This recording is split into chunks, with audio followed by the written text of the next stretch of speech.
ये है ज्ञान की बात यूट्यूब चैनल।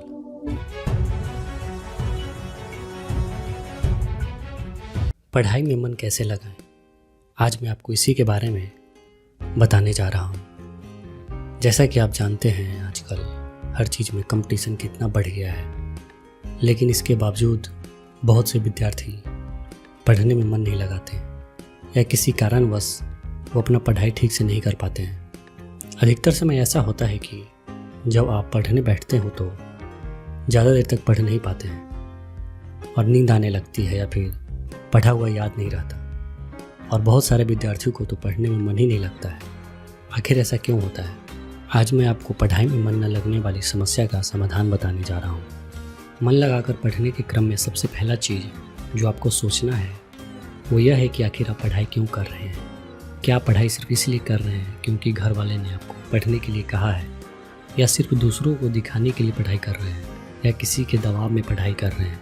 अगर इनमें से किसी का उत्तर हाँ है तो आपको ठीक से सोचने की ज़रूरत है और साथ में ही आपको अपना सोच बदलने की ज़रूरत है, क्योंकि पढ़ाई एक ऐसी चीज़ है जो किसी के कहने पे या दिखावा करने से कुछ प्राप्त नहीं होता है। जब तक आप खुद से अपने मन से पढ़ना नहीं चाहते तब तक आपको पढ़ाई में मन नहीं लगेगा। इसके लिए आपको अपने आप को पूछना चाहिए कि आप पढ़ाई क्यों करना चाहते हैं। जवाब आपको खुद ब खुद मिल जाएगा, और एक बार आप इस बात को समझ जाएंगे कि पढ़ाई कितना बहुमूल्य चीज़ है, उसके बाद आपको पढ़ाई के अलावा कुछ अच्छा नहीं लगेगा।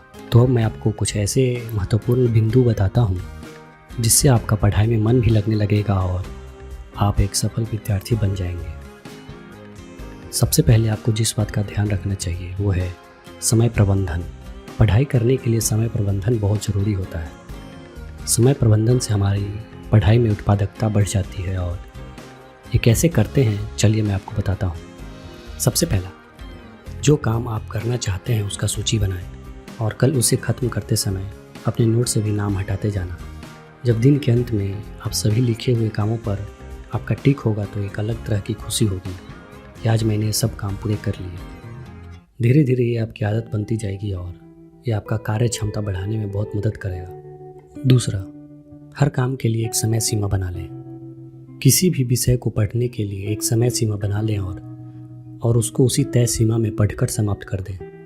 तीसरा, पढ़ने के लिए वातावरण बनाइए। वातावरण बनाने का मतलब है कि आपके आसपास पढ़ाई के अलावा कुछ नहीं दिखना चाहिए, ताकि आपका पूरा मन पढ़ाई में लग सके। और इसके लिए आपको पढ़ने के लिए एक शांत जगह ढूंढ लीजिए जहां आपके अलावा कोई नहीं हो, ताकि आपको कोई डिस्टर्ब ना कर सके। चौथा, कुछ देर पढ़ाई करने के बाद आप थोड़ा आराम कर लें। हमारा शरीर जितना काम करता है उतना थकता भी है, इसीलिए हम अपने शरीर को आराम देते हैं। उसी तरह हमारा दिमाग को भी आराम की ज़रूरत होती है, तभी हम अच्छे से पढ़ पाते हैं। इसके लिए आप 90 मिनट के लिए पढ़ाई करें और 20 मिनट का ब्रेक ले लें। और यहाँ पे 20 मिनट का ब्रेक लेने का मतलब है आप थोड़ा चल लें, घूम के आ जाएं, ताकि आपके अंदर का ब्लड सर्कुलेशन बढ़ जाए। पांचवा, जो पढ़े वो आप अच्छे से पढ़ें। आपने कितना पढ़ा वो मान्य नहीं रखता, मान्य ये रखता है कि आपने जो पढ़ा उसमें आपको कितना याद रहा। इसके लिए आप पढ़ते वक्त पूरा ध्यान पढ़ने में लगाएं, नोट्स बनाएं, रिवीजन करने, पढ़े हुए चीज़ों का रिवीजन करें। कोई भी ऐसा चीज़ जिससे आपको डिस्ट्रैक्शन यानी आपका एकाग्रता भंग होती है, उन चीज़ों से आप दूरी बना कर रखें। इसके अलावा आप मेडिटेशन भी कर सकते हैं। मेडिटेशन एक ऐसी चीज़ है जो आपको फोकस तगड़ा कर सकती है। अच्छी नींद लें।